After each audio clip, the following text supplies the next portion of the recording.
Avant de commencer cette vidéo, bien évidemment, ce que je vais dire ne reflète que mon avis personnel. Les goûts et les couleurs, ça ne se discute pas, surtout dans le monde de la sneakers. Vous avez le droit d'acheter évidemment ce que vous voulez, voilà.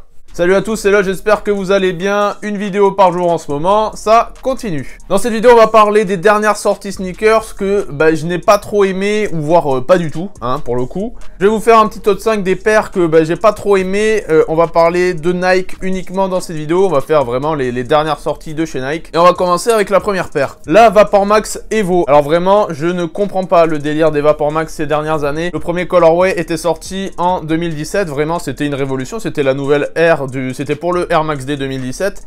C'était vraiment la nouvelle Air Max, c'était vraiment on va dire une avancée un petit peu presque technologique puisque la semelle était uniquement en bulle. Là, ces deux dernières années, Nike nous ont pondu des colorways, des sol swap, des choses comme ça, vraiment pas terrible du tout. Moi je me suis arrêté au premier modèle parce que le reste, j'ai pas compris, hein, vraiment. Tout ce qu'il y a de bien dans la paire, c'est pour le coup la boîte qui est vraiment magnifique. La boîte, ils nous ont fait un travail de fou furieux dessus. Mais alors, il y a un peu de tout dessus. Il y a des anciennes Air Max qui sont mis tout simplement sur la paire, des colorways OG, des choses comme ça, mais ça marche pas. Je suis désolé de vous le dire, ça marche pas. On est toujours à un retail de 220 € et les gens continuent d'acheter. S'il y a vraiment un achat pour le coup que je vous déconseille d'acheter, niveau confort, niveau qualité, niveau performance, parce que de base Vapor Max c'est fait pour courir, vous marchez sur un caillou, la bulle elle est crevée. En général, la Vapor Max ces deux dernières années, les colorways et les sol swap qu'ils ont sortis, vraiment je ne comprends pas. Dernièrement aussi on a eu la Overbreak. Alors il y a pas mal de modèles un petit peu comme ça qui sont sortis il y a quelques mois. Ils ont sorti le colorway un peu Tom Sachs et ils en ont profité, Nike, hein, les petits filous, pour nous sortir aussi les colorways en collab avec Undercover. Évidemment ils ont sorti les trois modèles d'un coup, donc ça a dû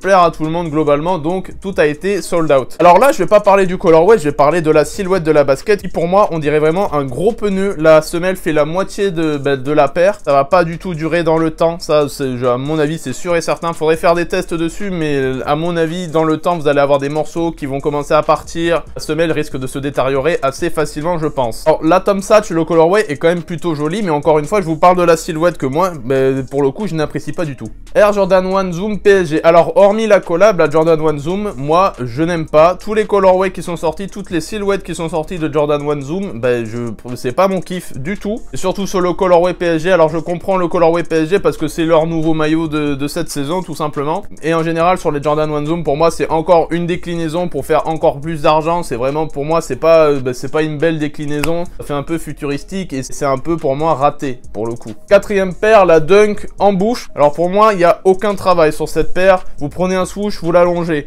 C'est bien de mettre en bouche dessus, mais pour moi, il n'y a aucun travail dessus. Si rallonger un swoosh, c'est du travail, tout le monde peut faire designer pour le coup. Voilà, ce manque un peu de travail sur les dunks, on y ajoute juste un petit truc en plus et ça y est, ça fait une dunk en collab. Pour moi, c'est non. La dunk fuchsia, alors je comprends qu'elle soit très originale, qu'elle plaise à pas mal. Alors elle a plu à pas mal de filles apparemment. Et le colorway Power Rangers, pour moi, c'est non, hein, pour le coup. C'est vrai que c'est très original, très flashy, mais non, hein, pour moi. Voilà, c'est pas une très jolie collab, c'est pas une collab travaillée pour le coup, juste rajouter un swoosh et un petit peu élever 2-3 trucs, non, c'est pas une collab. Il y a aussi eu la collab Stussy, alors sur la URH dernièrement, alors là vraiment c'est du vite fait, on a rajouté le nom Stussy à mon avis à la dernière minute pour dire que c'était une collab Stussy et pour pouvoir peut-être la vendre un peu mieux. Mais sur la paire, vous ne retrouvez rien de Stussy, il n'y a aucune empreinte de la marque de Stussy. On peut vraiment pas appeler ça une collab pour le coup. Une vraie collab par exemple, c'est les collabs Sacai où il y a des choses qui sont travaillées, où il y a des matériaux qui sont ajoutés. On va finir avec une paire, la Blazer Ready Made. Alors beaucoup de personnes ont aimé la paire depuis que les photos ont leaké, depuis que Travis Scott l'a mis au pied. Voilà, Travis Scott et paire à son pied égale plus-value directe. Donc pour moi c'est un non. Pour moi le swoosh vraiment, j'ai l'impression que c'est une demi-lune. C'est vraiment, on a l'impression qu'il manque de vitamines le swoosh un petit peu. Pour moi vraiment ce qui me gêne c'est le swoosh, les empiècements qui sont mis sur le côté. Pour moi c'est un joli travail, vraiment, vraiment c'est un joli travail pour le coup, c'est très original, mais pour moi ça ne passe vraiment pas. Avoir porté vraiment en vrai, j'attends de voir un petit outfit avec pour peut-être changer d'avis sur la paire, mais pour le coup, pour l'instant je reste sur mon avis. Prochainement, par exemple, je vais vous donner un petit avis sur la prochaine Jordan 4 Topaz. Allez voir des vidéos avant d'acheter, allez voir vraiment des photos en vrai et des vidéos en vrai avant d'acheter, parce que les photos Nike sont bien jolies, mais la paire ne rend pas du tout comme ça en vrai, parce que vraiment, ça, pour moi, elle ne vaut pas le coup niveau colorway. C'est pas un marron, c'est pas un joli marron qu'on voit sur la paire.